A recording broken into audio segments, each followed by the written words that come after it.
$14 billion in cargo is missing. The port of Los Angeles is hemorrhaging shipments. And China didn't blink, just pulled out. Trump's tariff gamble triggered a collapse in U.S. trade flows so fast retailers are counting weeks until shelves run dry and contracts implode. This isn't speculation. It's happening right now. Overnight, $14 billion in cargo was erased from America's inbound supply chain, and it wasn't caused by a natural disaster strike or cyber attack. It was triggered by a single economic decision. President Trump's tariff escalation on April 2nd, raising duties on Chinese goods to 145%, set off a reaction from Beijing that effectively severed the artery feeding nearly half of the Port of Los Angeles' traffic. Gene Sirica, the port's executive director, told CNBC that next week's cargo volume is projected to fall just a little bit over 35% year-over-year, citing real-time data from their Asia-based port optimizer system. That projected shortfall represents a collapse in merchandise valued at roughly $10 billion, according to Reuters. Sirica didn't speculate. He stated plainly that major U.S. retailers have already stopped all shipments from China. But if the goods aren't coming in, what happens next at home? The logic behind the tariff hike was pressure forced China back to the table. But the observable result, at least so far, is silence from Beijing and escalating financial strain on American importers. According to shipping data reviewed by Bloomberg, outbound vessels from Chinese ports to the U.S. West Coast have fallen 40% since early April. That drop includes approximately 320,000 containers, many of which were previously booked and are now stuck at origin. Cancellations aren't theoretical, they're already reshaping the freight map. Hapag-Lloyd, one of the largest container carriers, globally confirmed that it has seen about 30% of its China to U.S. bookings canceled in just 1 week. So was this tariff meant to trigger negotiations, or has it triggered something closer to a logistical lockdown? Ask Jim Gerson. Jim Gerson runs the Gerson's Companies, a third-generation supplier of seasonal goods that services America's biggest retailers. Based in Olathe, Kansas, Gerson's business depends on China for more than half its inventory. Right now, 250 of his containers are stuck, products valued in the tens of millions according to the company's $100 million annual sales figure. The clock is absolutely ticking, he told reporters. For companies like his, there's an arrow window each year to ship Halloween, Thanksgiving, and Christmas inventory across the Pacific. Miss it, and the goods don't just arrive late, they become worthless. This isn't just a cash flow issue, it's a calendar crisis. But how many companies are operating on that same tightrope, and how soon before they fall? Sirica estimates retailers have 5 to 7 weeks of inventory left before the slowdown becomes visible to consumers. But it won't start with empty shelves. It will start with missing variety. You'll start seeing less choice, Sirica warned, using the example of looking for a blue shirt and finding only 11 purple ones and 1 blue in the wrong size. That's not a minor inconvenience. It's the tip of a larger disruption. And the impact won't be confined to apparel.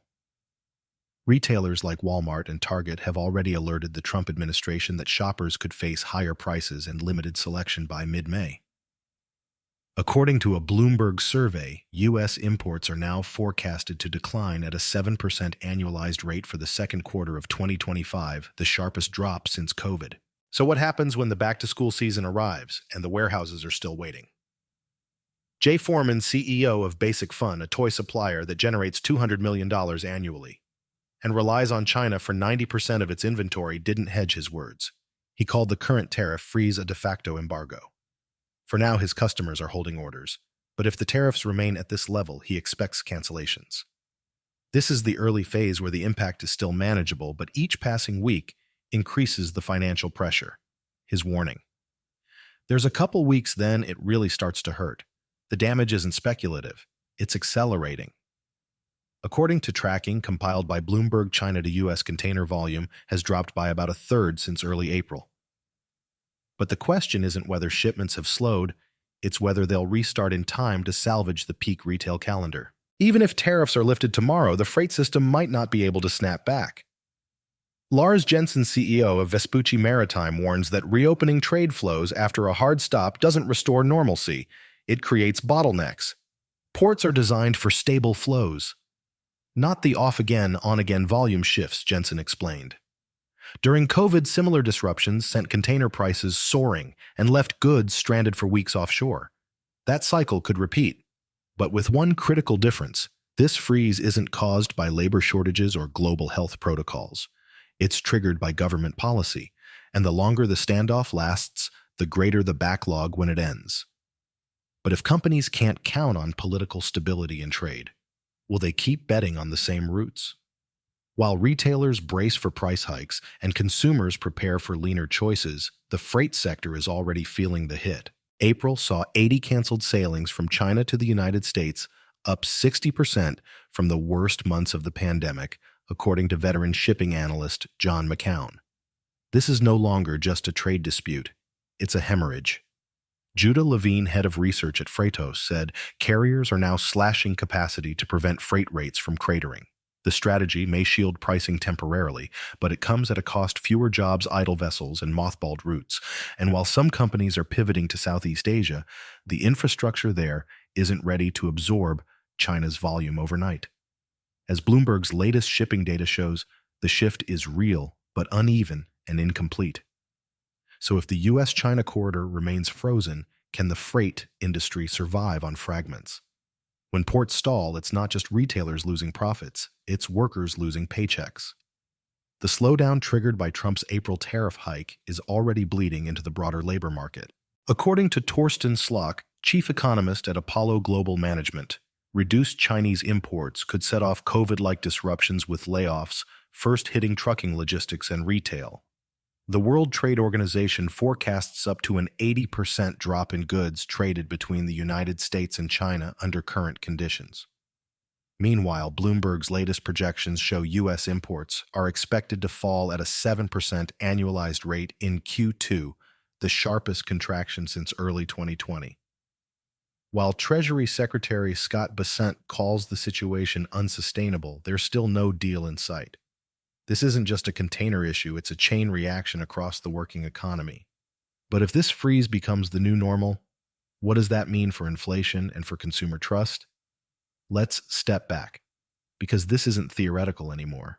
Job cuts are on the table, prices are already climbing, inventories are draining, and as the holiday buying season approaches, businesses are running out of time and options. So here's the question.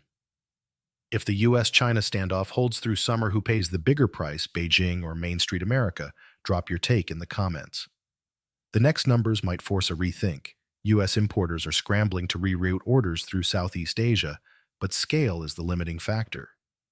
According to Hapag-Lloyd, cancellations from China are up 30%, while demand from Cambodia, Thailand, and Vietnam is rising sharply, but not nearly enough to absorb the shortfall. China shipped $439 billion worth of goods to the U.S. in 2024, according to Census Bureau data. Replacing that with fragmented regional suppliers is neither fast nor efficient.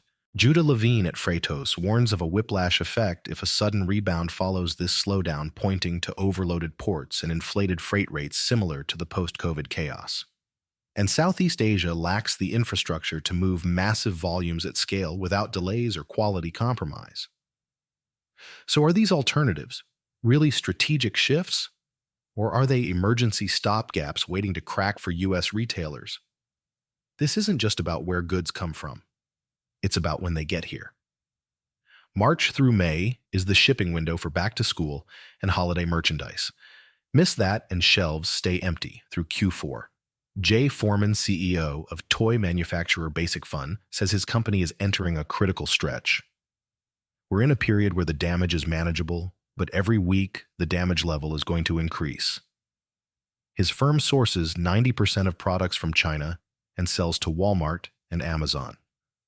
If the blockade continues, he expects cancellations to spike by mid-May. Historical data from past supply chain disruptions shows that even short delays ripple for months, and the current standoff is approaching its fourth week with no resolution in sight. But if the shipping lanes don't reopen soon, how many retailers will miss the year's biggest profit window? The 145% tariff hike was pitched as a pressure tactic, but 4 weeks in the data suggests it may be producing more domestic friction than international compliance. There's been no public progress in US-China negotiations since the tariffs were imposed. Soroka confirmed on CNBC that container volume from China remains very light at best, with May bookings down sharply. Treasury Secretary Besson's warning hasn't changed. White House policy and import-dependent industries are still bracing for deeper hits. While it's possible that Beijing is waiting for the U.S. to blink first, there's no indication of urgency from either side. In past trade standoffs, prolonged impasses led to permanent rerouting of supply chains, diverting billions in long-term contracts to countries outside the conflict. Is Washington risking the loss of its most valuable trade pipeline in the name of short-term leverage? For manufacturers, shippers, and retailers, the damage extends beyond balance sheets. What's breaking now is predictability. Even during COVID, the chaos was unintentional. This time, it's policy-driven. Lars Jensen of Vespucci Maritime warns that restarting after a shutdown doesn't return operations to normal. It creates instability. Markets are designed for stable flows, he said, not the off-again, on-again volume shifts that policy-induced volatility creates. During the pandemic, container rates from Asia to the U.S. quadrupled. If the current freeze flips into a surge, expect similar price distortions again without the excuse of force majeure. Businesses reliant on steady timelines are being forced to accept strategic uncertainty as a new default. But what happens when trade becomes a coin toss? If you think this $14 billion shutdown is the whole story, think again. Because this tariff war isn't just about containers and contracts. It's about currency capital and long-term economic dominance. China hasn't exhausted its options, and neither has the U.S. But while policymakers posture the freight lines are freezing, businesses are bleeding, and consumers are already paying more for less. And if this continues, the next blow might not be cargo. It could be a $500 billion treasury dump, a credit freeze, or the dollar losing its crown. We're glad you're enjoying this video. Please like and subscribe. Check out another video that is now on your screen.